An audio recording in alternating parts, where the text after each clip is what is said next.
Hello, everybody. I'm Joe Firestone for Empowering Democracy. And once again tonight, I want to welcome you to How Can We Make It Happen? Continuing conversations about how we can accomplish two things. The first thing is to get people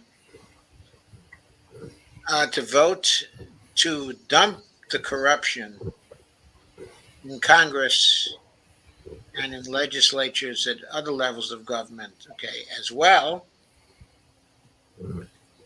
And this is about applying a litmus test to voting so that those who take the big money,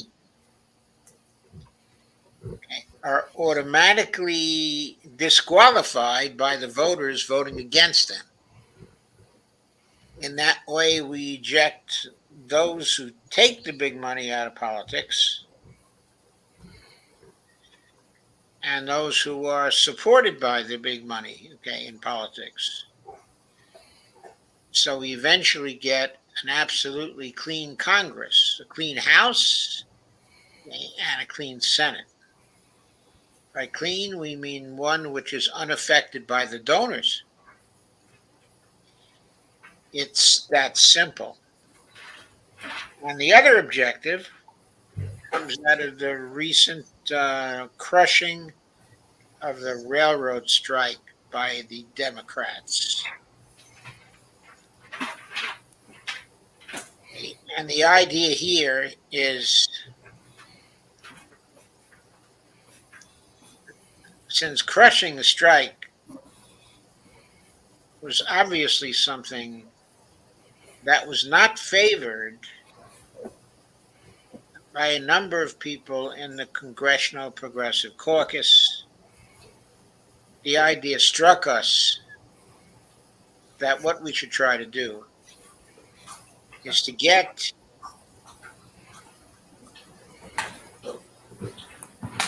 perhaps 30 progressives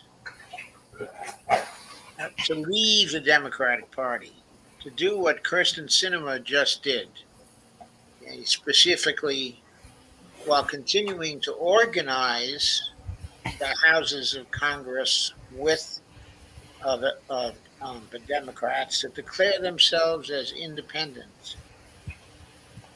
So they have a greater amount of leverage over the Democratic Party. So they are in a position to crush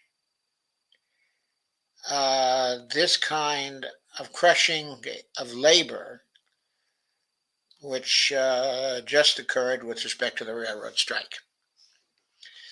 So those are the two objectives. Last time in part 9, we were discussing trying to get our fingers around how many people in the House would actually consider getting out of the Democratic Party while still continuing to organize with them in the caucus. And we went through each of the members in the Progressive Caucus and gave reasons why we thought it would be good to contact them or not very good to contact them. But we never really settled on a particular list at that time. And I'm thinking that in this show, what we ought to do, of what we should do perhaps, is to select a small number of people, okay, in the range of 10 to 15,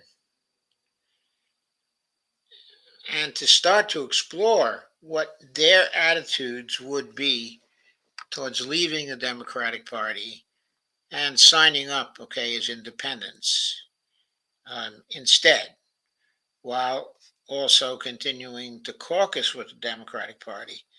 So they still have a potential of getting some leverage.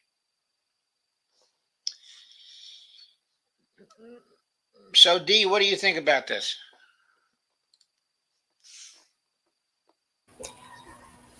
Well,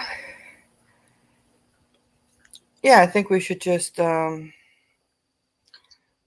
really work at getting who we can get. And like I said yesterday, the writing campaigns, the letter writing, and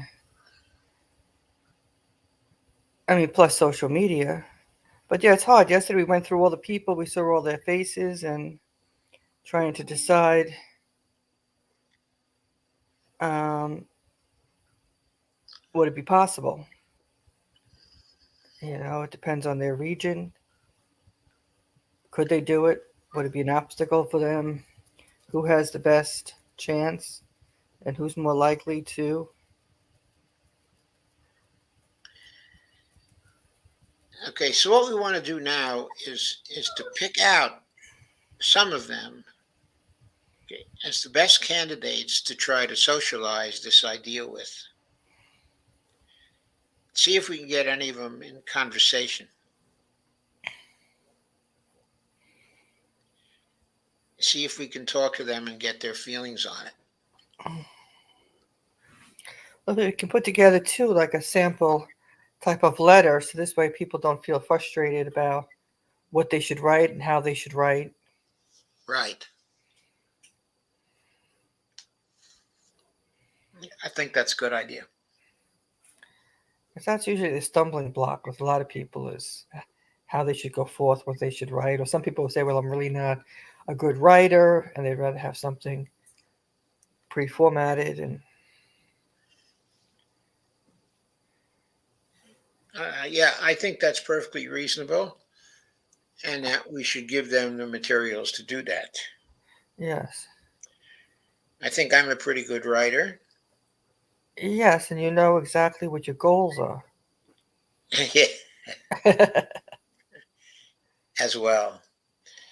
So that's something that I think I ought to be doing. Yes, Okay, and in this way line it with makes it easier. yes, in line with other people too. I guess what I do is do a draft of such a letter, and then we'll all contribute to it. Yes, that's a good idea. Go over it on a show. Exactly. Go over it on a show. Okay, but who are the people who would be most likely to at least consider the idea? Not in public, I know. We can discuss things in public here, but they're not going to want to be seen, at least at first, as connected to this movement at all. Right. Certainly, Jayapal is not someone we should consider. I think a question arises whether Katie Porter is someone we ought to consider.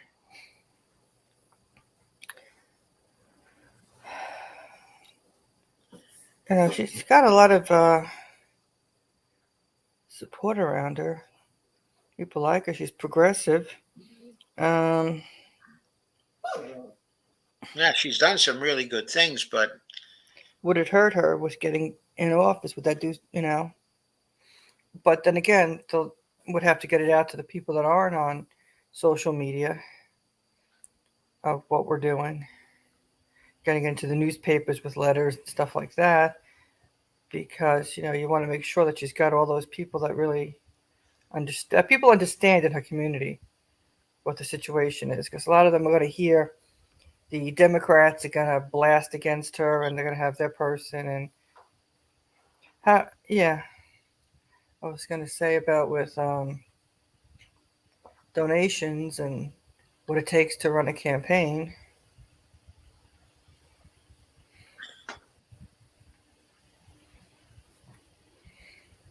These issues.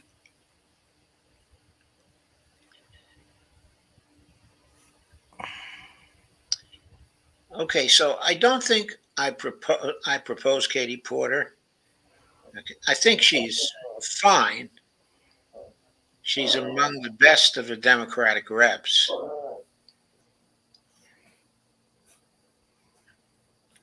I mean, like we said, like AOC. I mean, it's kind of like you see her.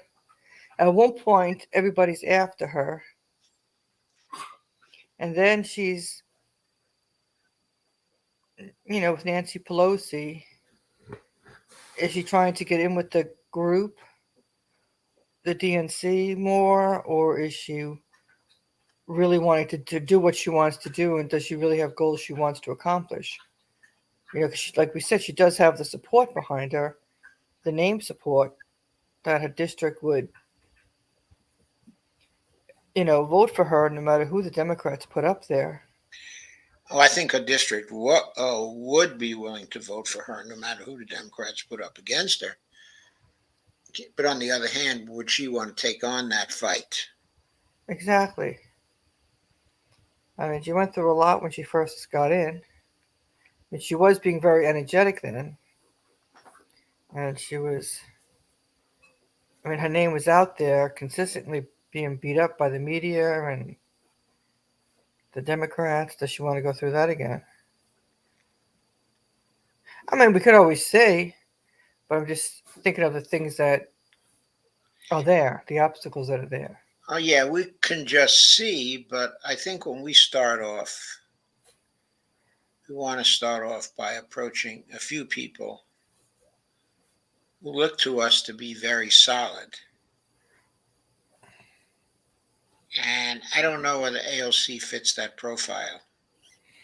Right, She seems these days to be talking a good game, but not really delivering right.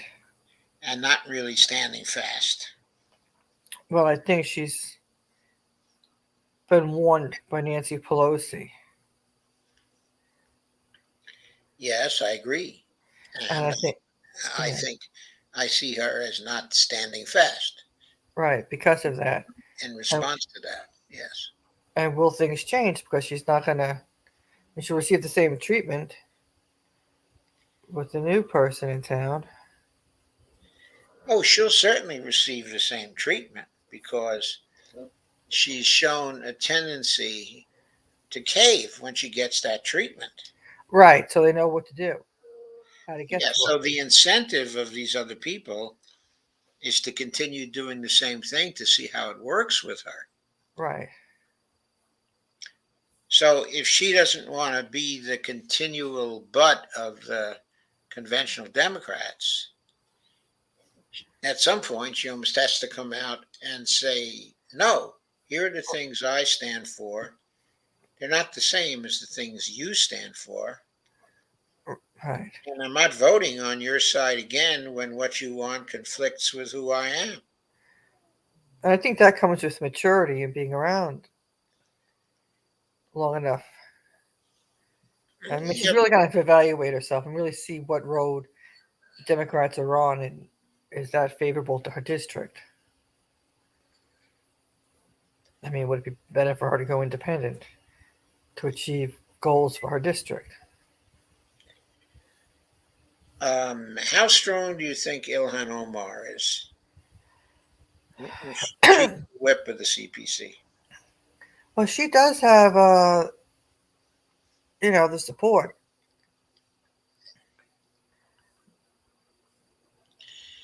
Yeah, I think she does. Okay. I also think that she stood her ground on a number of issues. Right.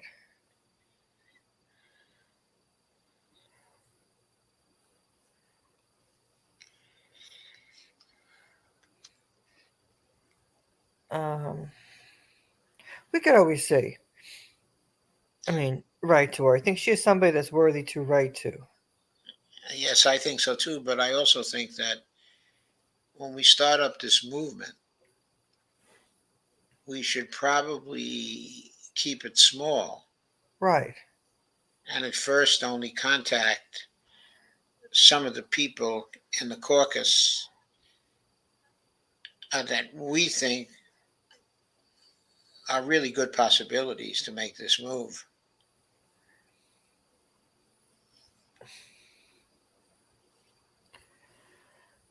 We already we already said that Mark Pocan is not such a candidate. Okay, and Raul Grijalva, I don't think he's that much of a candidate either for this. He's been pretty strong as a progressive inside of the Democratic Party, stronger than Pocan, I think. But he really doesn't have a history of coming out against the party.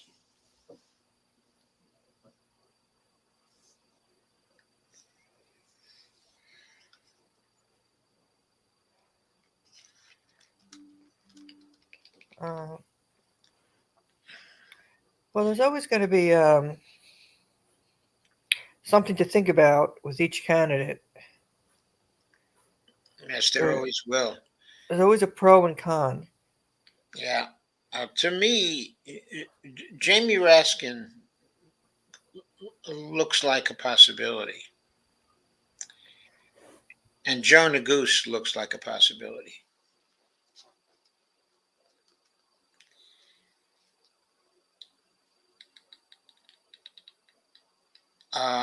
He was running for policy chair of the caucus this time, and they basically just ignored his candidacy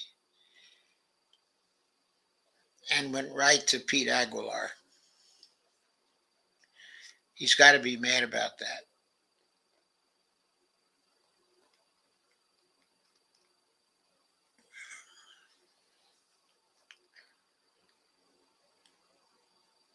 Of the next four, I think Rashida is the most likely person.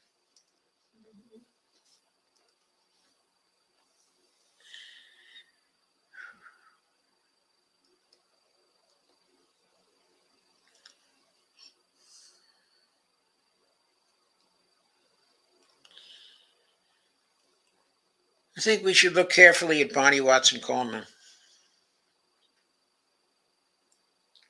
What? Look carefully at Bonnie Watson Coleman.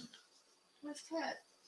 She's she's vice chair at large of the CPC Oh, and representative from the 12th district of New Jersey okay. for a You long want to put the pictures up again? time. Put the pictures up again? Yeah, Like last night, you had the faces of the people that, we could look at them. yeah, right. I'm sorry. I should have. That's okay. This way we kind of look at where they're from and stuff like that. Yeah, I should have shared that again.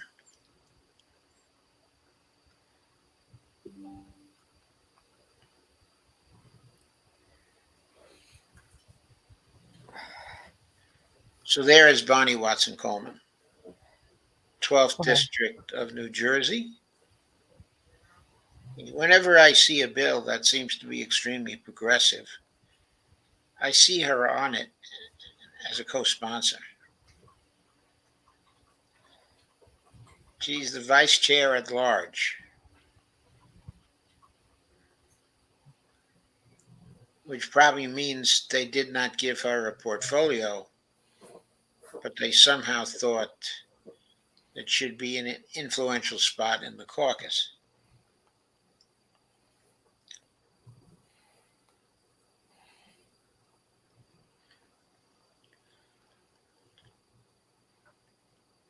Then for deputy whips,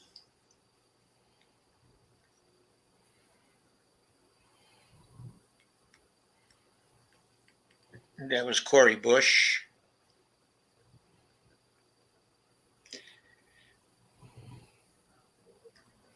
How strongly do you think Cori Bush has been pressured to stay in line? I think she's been pressured a lot. I think so too. And she seems to stay in line when pressured, but she's always back there with more new things that are not in line. Right. I mean, she does. It's kind of like she does challenge it. She goes forward with what she believes, where she thinks we should go. But then again, she knows where the red line is, and they painted that line for her. Now, how is her district in Missouri?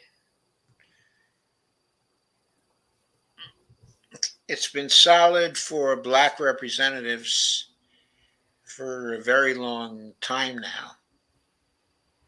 And Uh, when she ran, she was running against a very well entrenched guy, and he lost to her because she had been the activist that was leading the protests there in St. Louis. People had very high hopes for her at the national level. But she was also reasonably close to AOC, who campaigned somewhat for her down there. mhm. And so I think AOC has a fair amount of influence over her.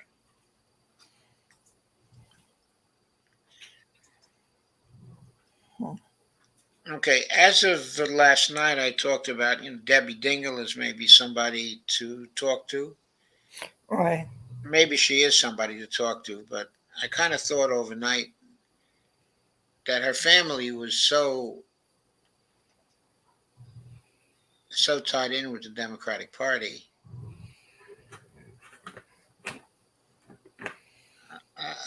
that it was unlikely for her to consider declaring her independence.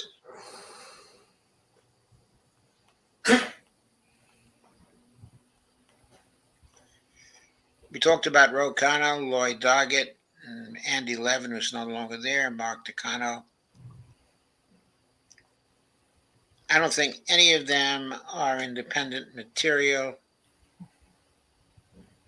I don't think that Adriano Espaillat is independent material.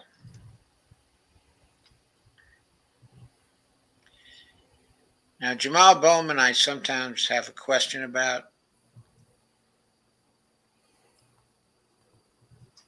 And Teresa Leger Fernandez.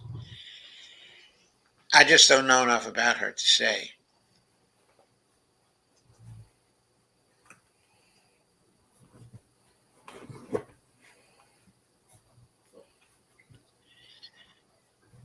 And after this last performance with respect to the railroad strike, I'm not sure Jamal Bowman is going to be as tough as we want either.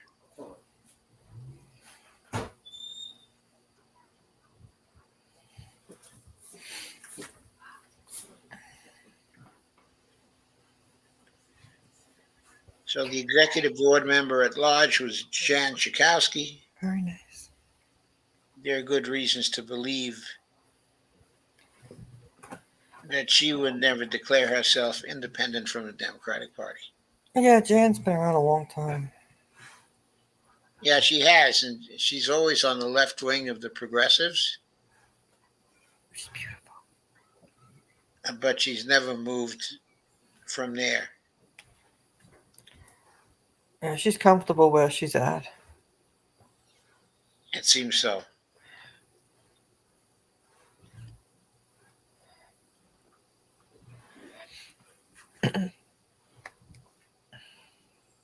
So yesterday I expressed skepticism about these four. Alma Adams, Nanette Barragan. Of course, Karen Bass is already gone, and Eddie Bernice Johnson.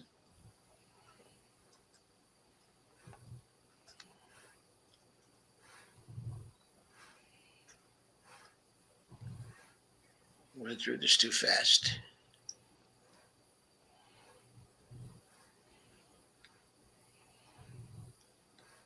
Okay, yesterday we gave reasons why we don't think any of those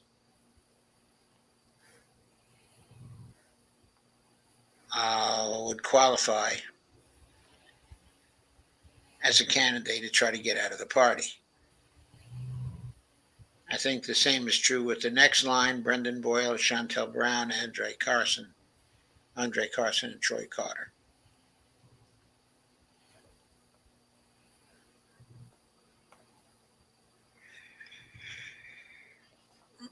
Yesterday, I suspected Matt Cartwright may perhaps might perhaps entertain something like this, but I certainly wasn't sure.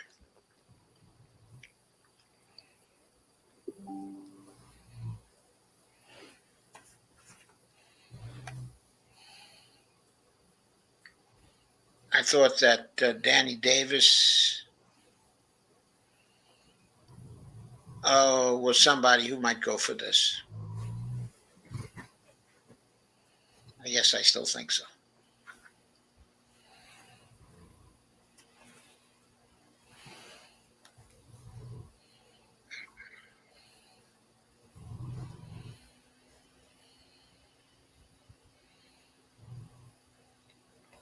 I like Rosa DeLauro.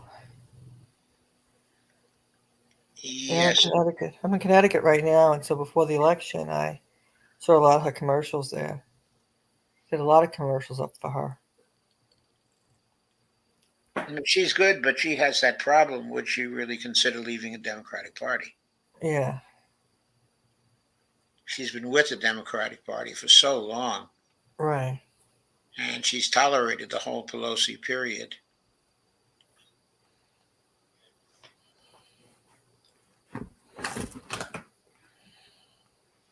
And Ruben Gallego is probably going to run as a Senate candidate for the Democrats in 2024.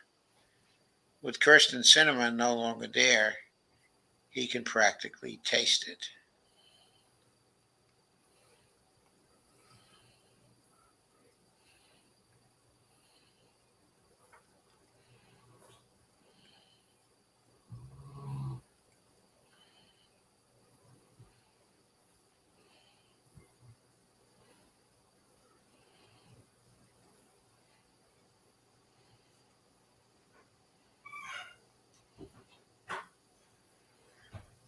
Hmm.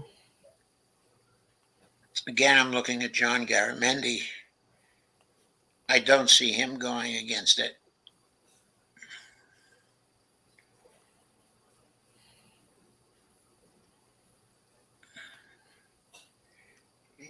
It's really rather frustrating when I go through this.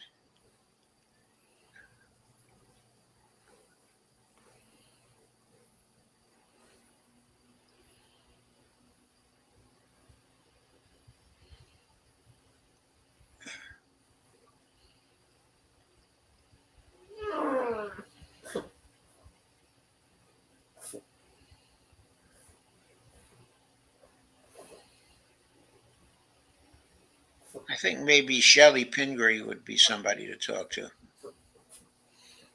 Shelley Pingree, Yeah, First District of Maine.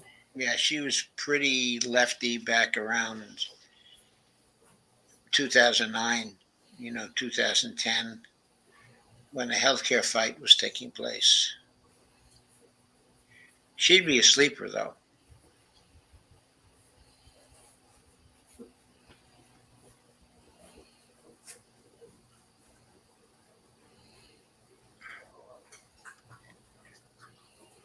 Again, is it worth approaching Presley?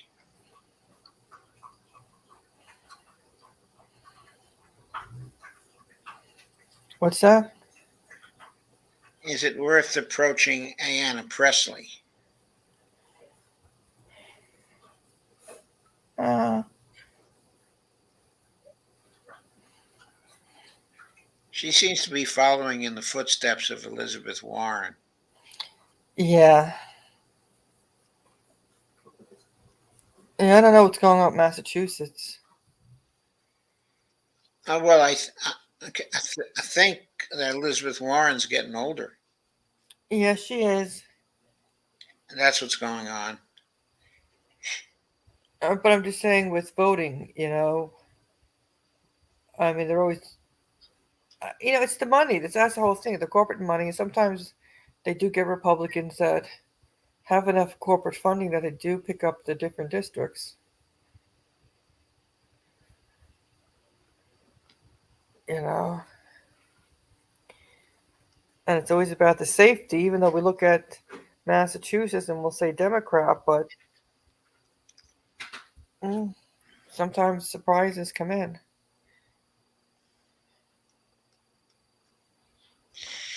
Okay, in some ways, I think okay, a lot of this is based on hunch. Yeah.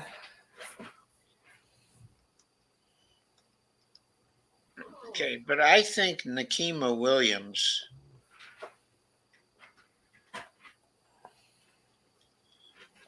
is one to contact.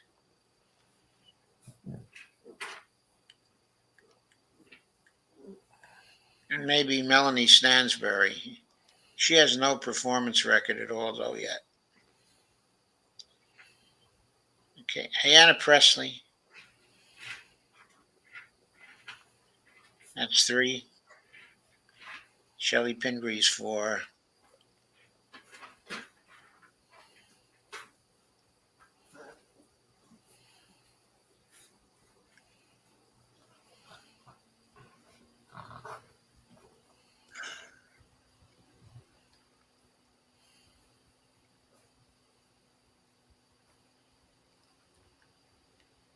God.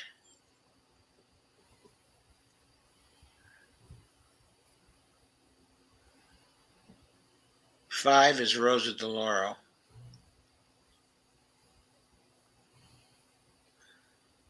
Danny Davis is 6. Matt Cartwright's 7.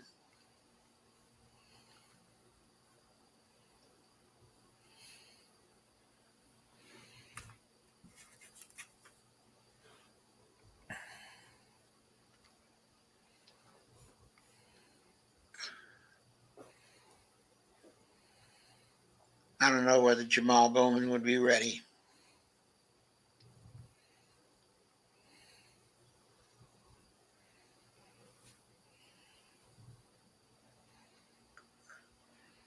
So what have I named so far? Only 7, right? Yeah, and and I was talking like yesterday. We talked about different people that are out, and there's new people coming in and taking their seats. So Yes.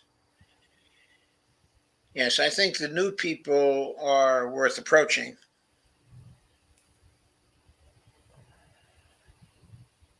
At least to see if they're set or not. If they decide to go down the line with the Democrats. So Cori Bush is she number 7 or number 8?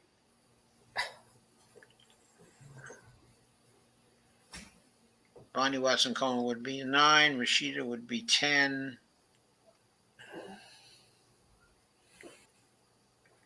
uh, And Jonah Goose and Jamie Raskin would be up to 12. Okay, Ilhan Omar maybe 13.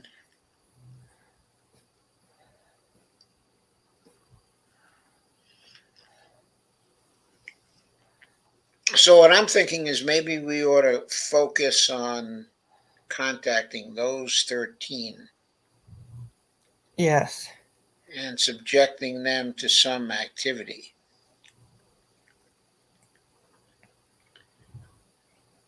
See if we get any warm replies or not.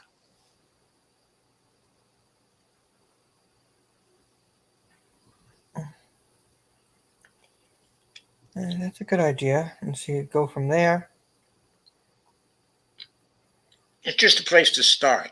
Yes, we have to start somewhere. We have to start somewhere. We have to make some picks. So far, among squad members, we're talking Rashida and Cori Bush.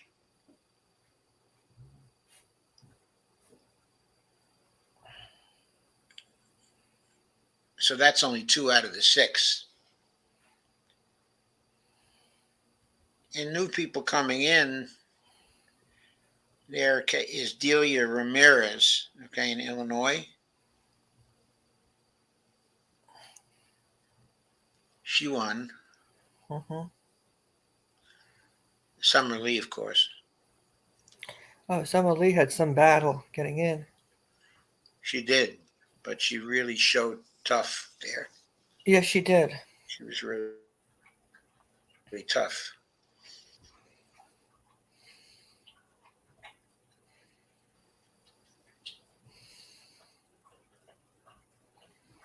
Things are going to be changing too as things progress in the world, and we'll see how everybody's handling it and where the public's at. And plus, get our letters out to the newspapers.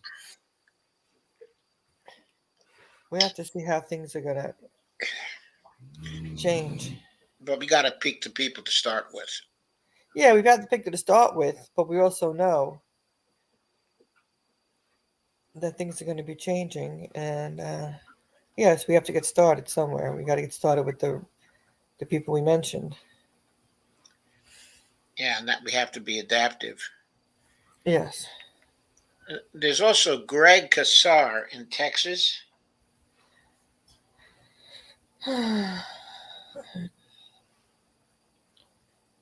He won the primary very handily in a very blue district. Okay, yeah, so that sounds. And then he won the general very handily. And then there's Maxwell Frost down in Florida. Right.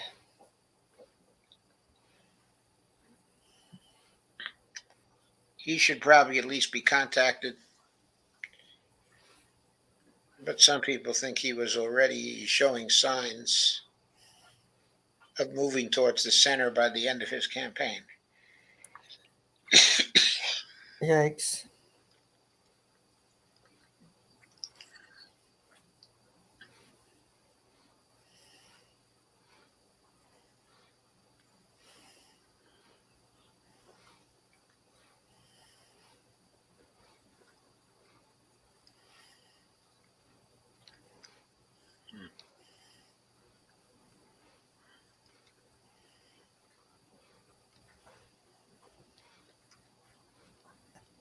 You're going to get that standard letter, so we're going to send to them.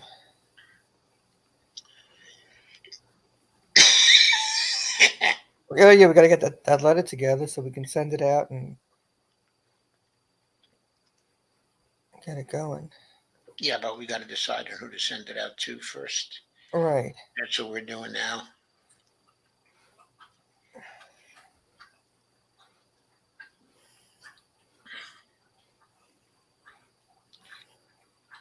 I think at this point, being pretty selective, I've got 12.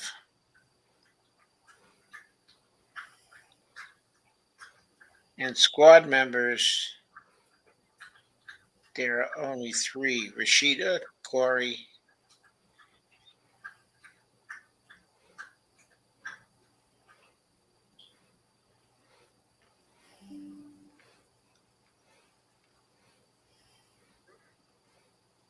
and Ilhan.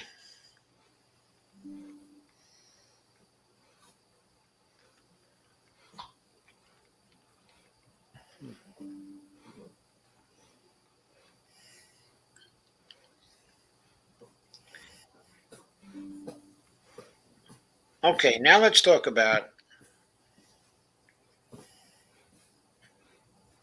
those 12 we just named. What do we approach them with? We talked about at first doing a letter. Yes. Okay, letter's a good idea, I think, to start out with. What do we do to accompany the letter or back it up? Do you want it? I was trying to think of how many signatures we could get. People wanting them to. Okay, in other words, do the Ralph Nader trick. Yeah, that's how most things go. You send them a letter. Okay, and you ask them if I want you to, if they want you to send along 500 signatures. And of course, you've gotten the people in line to do the 500 signatures before you make that offer. Yeah, because they're just not going to do it on the whim of one person. I'm sorry? Well, they really need to see in their area that there's people that want them to. Yeah, they have to see that there would be a good many people in the area who would be willing to support them if they did it. All right. And for that move, it might have to be more than 500 people. It might have to be 1,500 or 2,000.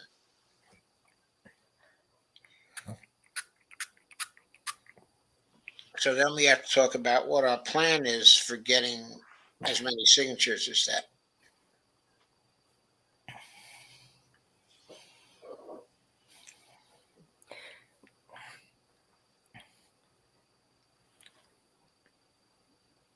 Would have to get in contact with people in their district, see who we know. Maybe Green Party, independent parties, and let me think. I mean, some people do the signatures online, but you're really not getting from that basic district. You're just getting United States wide, but they really are looking at their district. Right. And you're just getting the people who are online also. Right. Because, like me, if I sign something for Omar and she sees where I live, what is it to her benefit? I can't vote for her. Yes, I know. So, we really want to target the area. I know that would be the difficulty.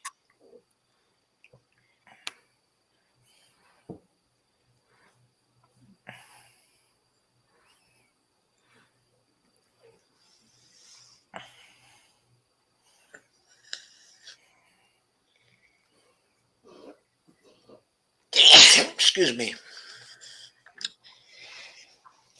Oh, Blessings.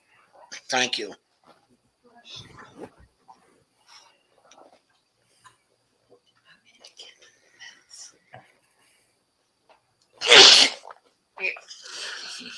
Yes.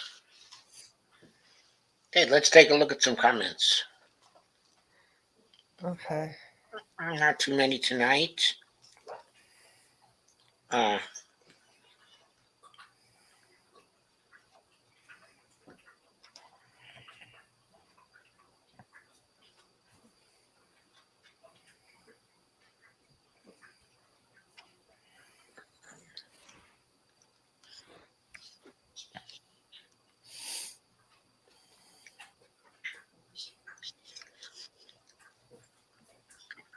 Steve,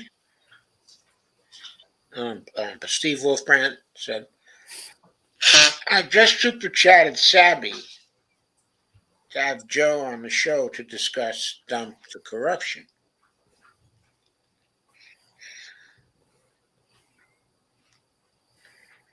She said she already had him on the show and had that conversation. She actually hadn't on her channel. What happened was that we pre recorded the conversation on KRTD Media, and that conversation ran on KRTD Media. Right. It was also before we were into dump the corruption, and we're talking in terms of dump the incumbents alone. Uh, Not that the points have changed really that much, but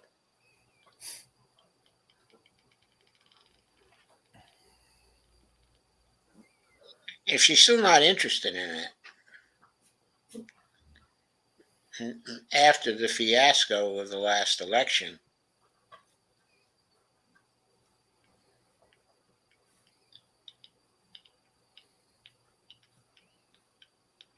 then I don't know how much further we should pursue it with her. Steve Wolfbrand says, I think Kit would be more receptive. I suspect that Kit or Jerry Vassalatos would be more receptive. Steve Wolfbrand says, "Hey, D, I signed the Kurds petition. Thanks for that." And D said, "Thank you, Steve." Of course. Yes, very happy.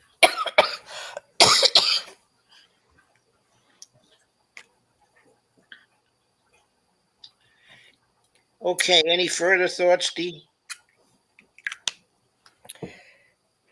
I'm thinking now of social media people that could connect us to the people we want to communicate with and who are familiar with the people in those people's districts.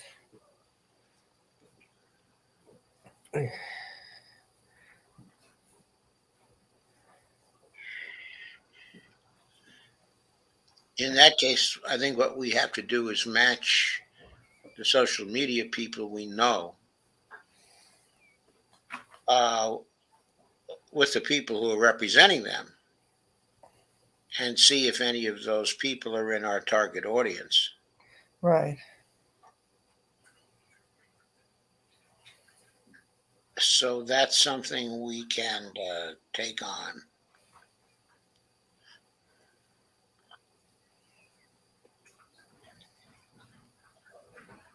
I think we also need more discussion with our whole group in it Yes, we do. to see how we cross fertilize each other. Exactly.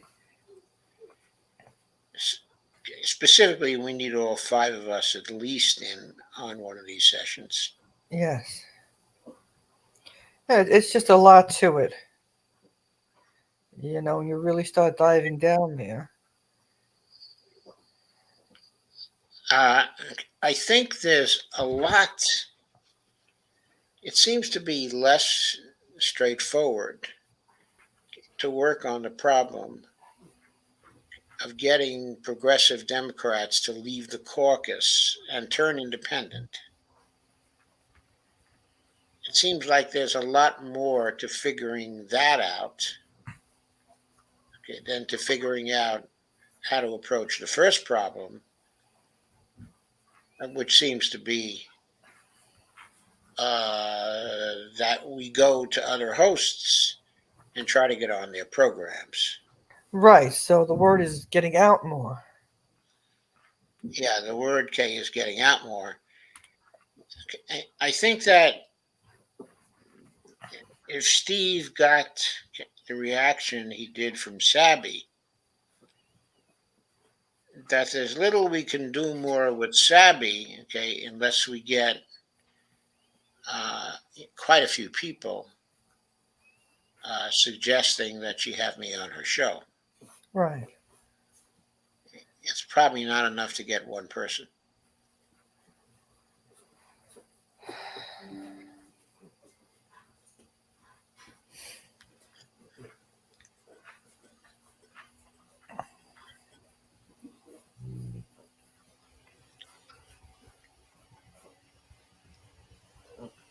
Okay, any further thoughts on that? Yeah, I'm still thinking. Um, Okay.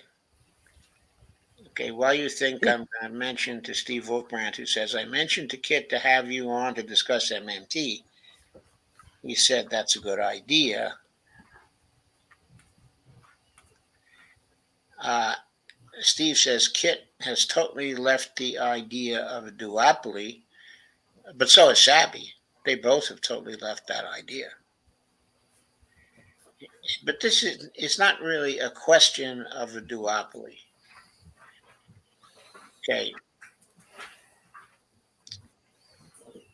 The central idea we are working with, hi Brandy, the central idea we are working with here is getting the toxic money out of politics.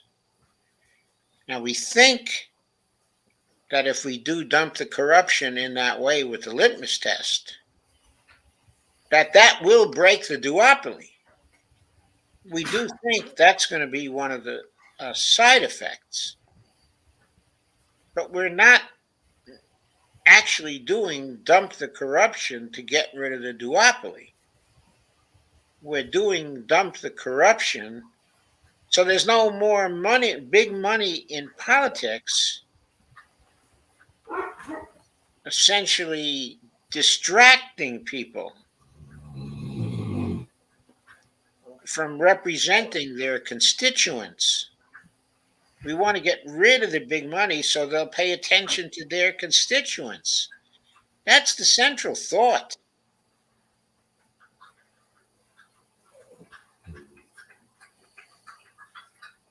I think if that happens, we're not going to have the duopoly anymore.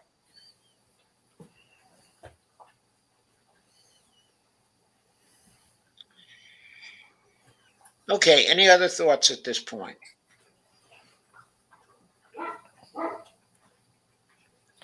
Like you said, it's a matter of getting on different shows.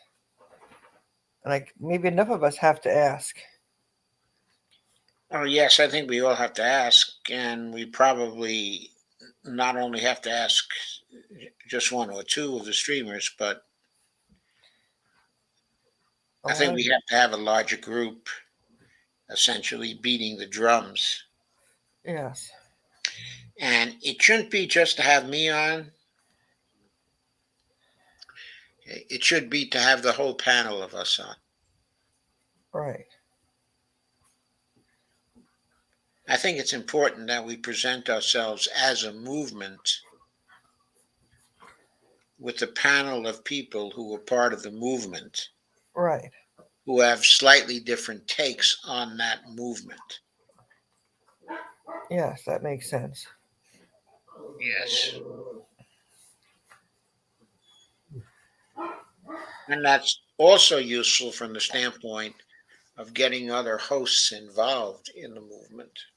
Right. Because before we know it, election time is going to be here. And they're all going to be complaining. Yeah, they'll be complaining about their choices again. Right. And then talking about the money and blah, blah, blah.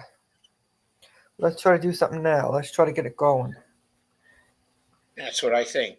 Steve Wilbrand says Pasta might be receptive as well. He might be receptive, yes. And he He may says, have some I connection. started posting on it using the hashtag to garner attention. Yes, I saw your post on Brandy. That was good. And Robert Copeland says, I don't trust most politicians and would rather work on ballot measures. Okay, Robert, with all due respect, and I don't want to discourage work on ballot measures at all. I value those very highly. But you have to ask yourself, why don't you trust the politicians? Because they lie and they do not represent their constituents. Why don't they represent their constituents? Because they believe they have to represent their donors to win. So the point is, it comes back to the donors. It comes back to their money. It comes back to the problem of getting their money out of politics. Mm-hmm. Also, it's not a question of trusting the politicians, because once you've gotten that money out of politics, then where will the politicians have to go for support? They'll have to go to their constituents. And they will be more afraid of their constituents than they are now, Robert, because their constituents will have shown them that they're willing to throw out people who are relying on the big money. In other words, try to to imagine the change in the political system that will occur if the whole Congress is swept out of office and there are no people dependent on money who are voted in to replace them, because all the people who are taking the big money are gone. Think of what a change in the political environment that's going to be like. It's going to the people. It's going to be the people saying,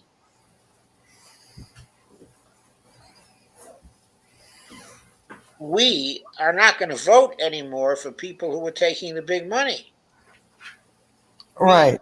are not going to vote anymore for people we can't trust because they're taking the big money. The whole attitude of voters is going to be different. It's going to be voters saying through their actions, we have the whip hand now. You will do what we want you to do, or you won't be there anymore. That's going to apply to the new people who come in as much as to the old people. Right. And that's how it should have always been, but somehow time changed things. Yeah. And Brandy also points out ballot measures are good as well, but they don't help with the foreign policy and keep us out of war. That's very true, Brandy. But it's also true that as good as the ballot measures are, it's not easy to get the ballot measures passed in. Why is it not easy? Because the donors are using super PACs and PACs to undermine the ballot initiatives.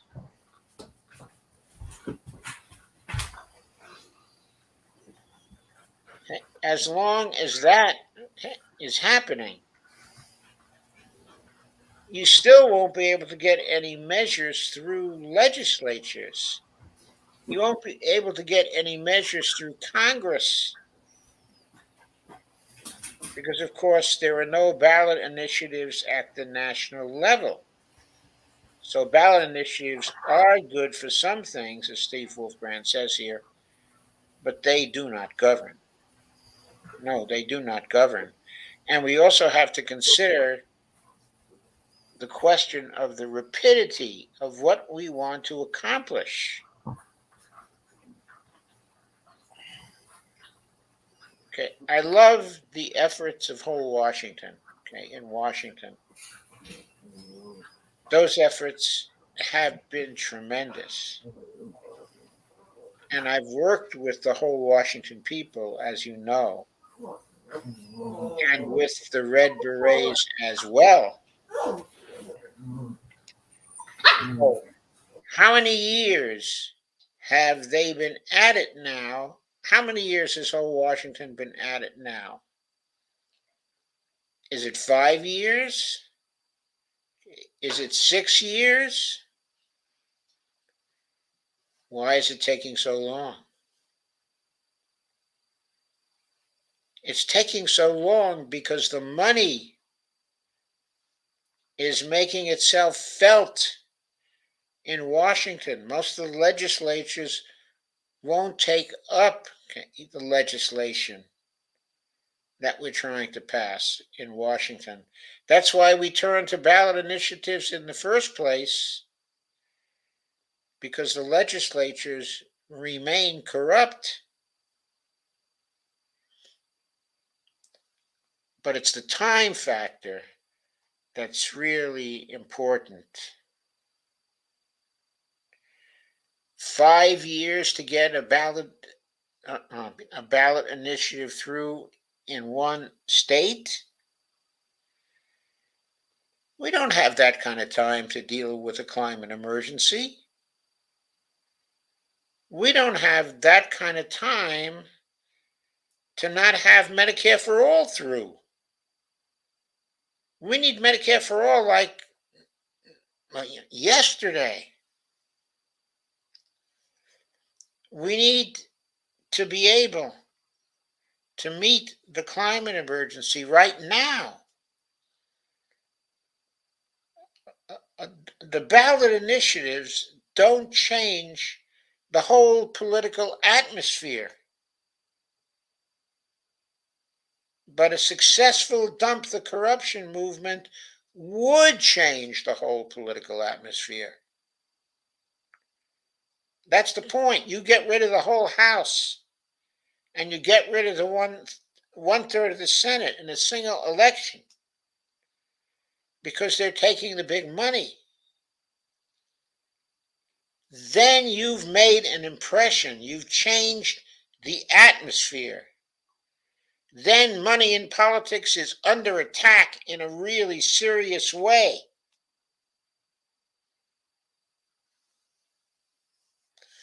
Steve Wolfbrand said our state legislature took up, well, it was actually single payer they took up as opposed to Medicare for all, Steve.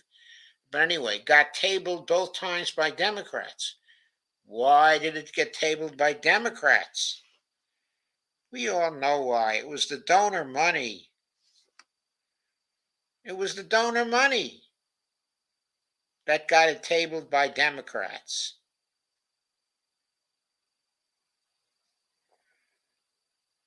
The only way to really change this situation is going to be to get rid of the donor money. Now, the argument against that is going to be, well, that's not the only way. What we need to do is go into the streets and stay there until we get the changes that we want.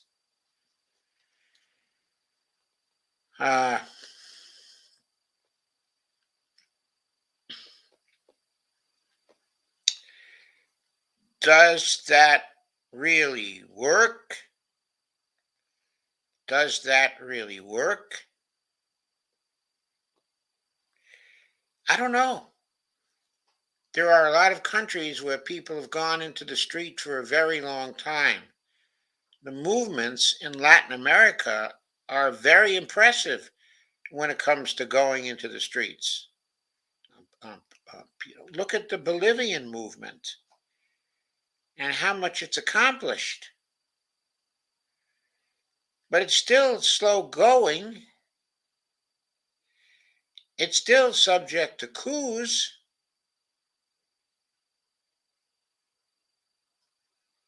And it's fairly easy for the coups to come about. I mean, look what just happened to the Peruvians.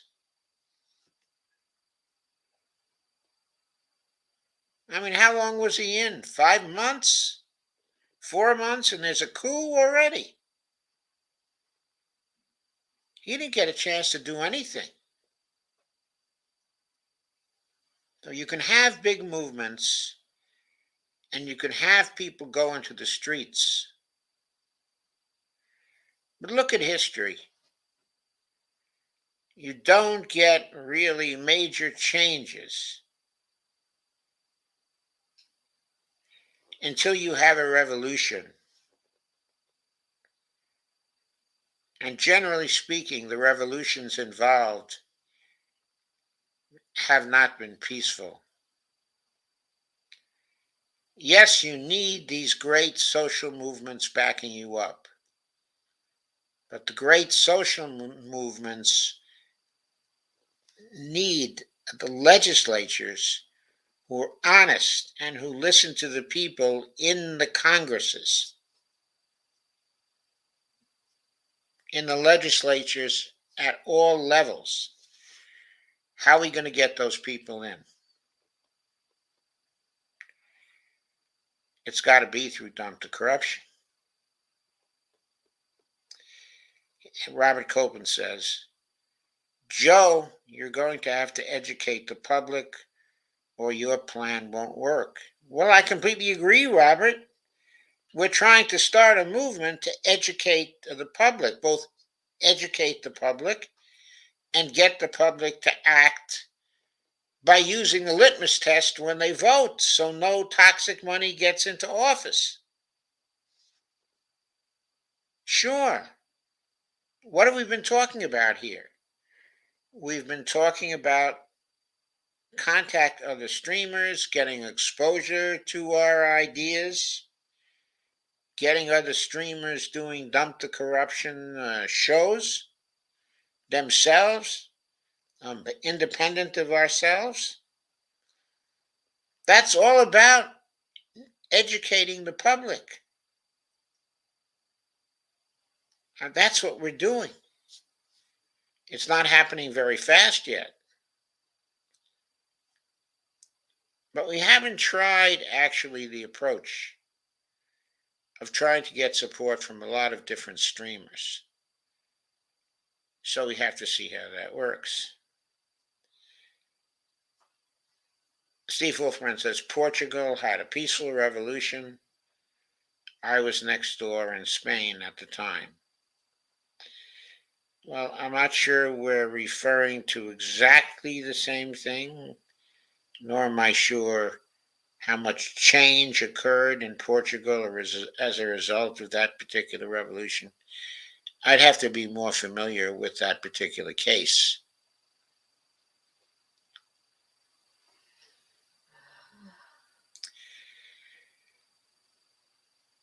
Okay, but in any case, if we're talking the United States right now,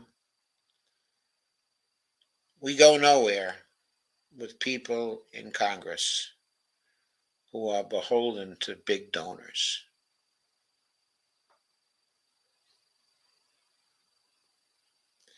Steve says 1974, I believe. Thanks, Steve. Steve also says, I'm thinking pasta and HLM are your best bets. Maybe. Maybe so.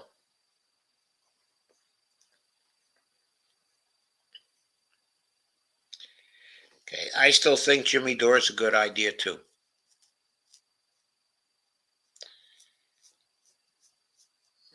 Yeah, I do too, because he's got a massive audience. All right. And by the way, from our point of view, if Jimmy Dore were to take up these ideas, that would be a great help to us. Yes, he has more influence. Yes, we are not in this to lead a movement and have that movement be successful. We are in this to make it happen. Right. And if that involves accepting the leadership of somebody else who has more influence, we're down with that. Exactly, because that's what we're looking for. We're looking for someone that's got the influence that could do it. Has the major audience. Jimmy Dore's tackled a lot of stuff, and he's used to being beat up on. Yep.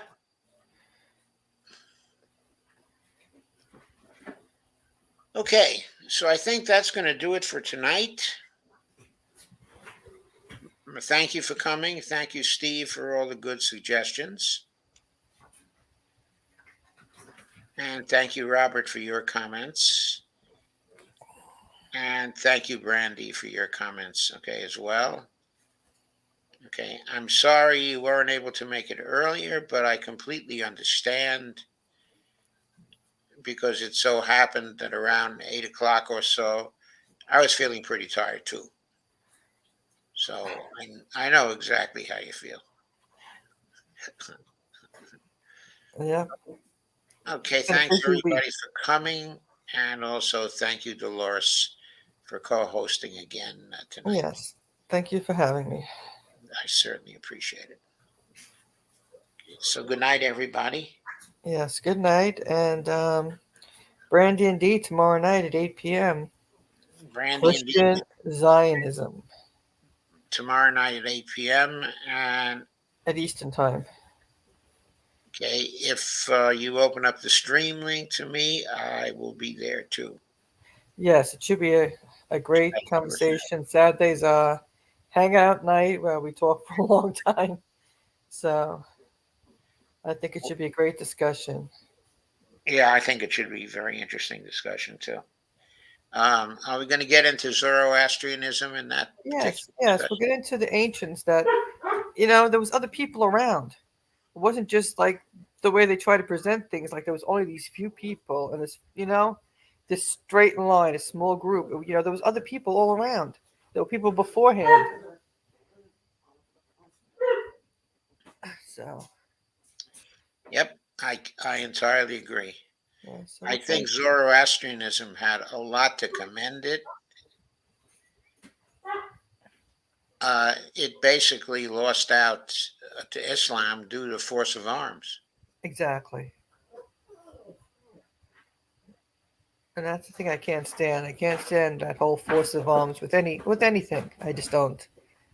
Yeah, I know. I know you don't like that, but that's life. Sometimes force of arms wins out. Exactly. You're either dead or you convert. Right. And the Muslims were really good at pushing that. Exactly. Yeah, forced conversion was their thing. And that was true for the Christians too. Oh yeah, I was thinking about that too. With Europe and everywhere else, and we're seeing what's going on in Africa with it now. But you going back, yeah, oh, they really pushed it and pushed it hard Yeah. and continue to do the so. But I noticed that as of today, recent day, people are moving away from Christianity and going back to paganism. So it's quite interesting.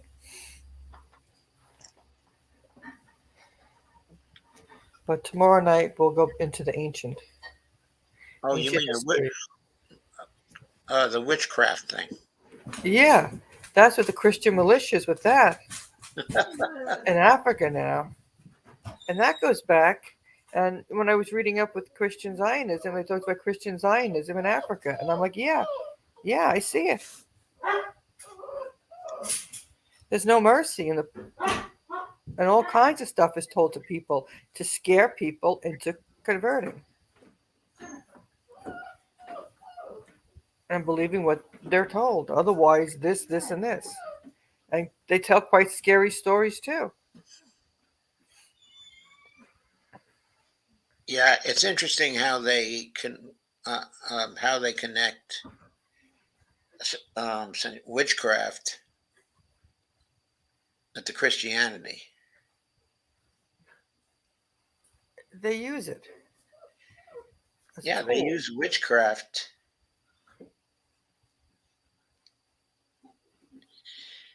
Certainly, the Salem witch trials were about that. right?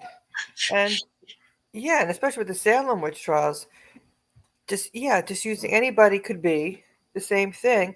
But then again, most of the people were who really are witches were more earthbound people, and having medicinals that we go to, say, health food store for. People knew how to make these different medicinals from plants and stuff like that. And then plus the more the spirituality, there's just a lot more to it.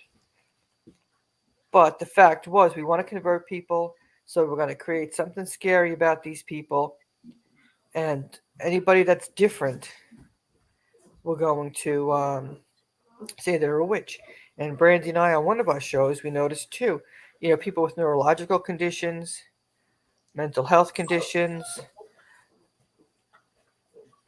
because there's no medical treatment around. Yes. So getting the proper medical health care around is very important for people to understand that this other stuff holds no place. If somebody has Alzheimer's or somebody is having seizures, it doesn't mean that some kind of evil spirits in them or something that they're a witch. It just means they have a medical condition. Yes. I know. So a lot of Steve Wolf, BS is being used. Steve Wolfman offered Appalachians have witches, okay, as well. Yes, because it's more of the earthbound people and spirituality, or open to spirituality. That's what you had, the astronomers and astrology, and there's a whole big thing to it. But then the U.S. and you look at Hollywood, come out with the Wizard of Oz and and all this other stuff to make this scary impression of this is what it is. This is what a witch is, not what it truly is. So the good old scare factors. Yes, the good old scare tactics. Okay, so let us say good night. Yes, and we'll see everybody tomorrow at Around the World with Brandy and Dee. And Joe will be on, and of course Brandy, and maybe Madelyn, I don't know, and maybe Gregory. So we'll see who's going to be on. Usually Madelyn and Gregory come on Saturday. Yes. And so if that's the case, all five of us will be there on Saturday. Yeah, so it'll be a great discussion. Okay. So good night, everybody. Until Yes, then. And we'll see you then. yes. Good night. Okay, good night, Dee. Okay.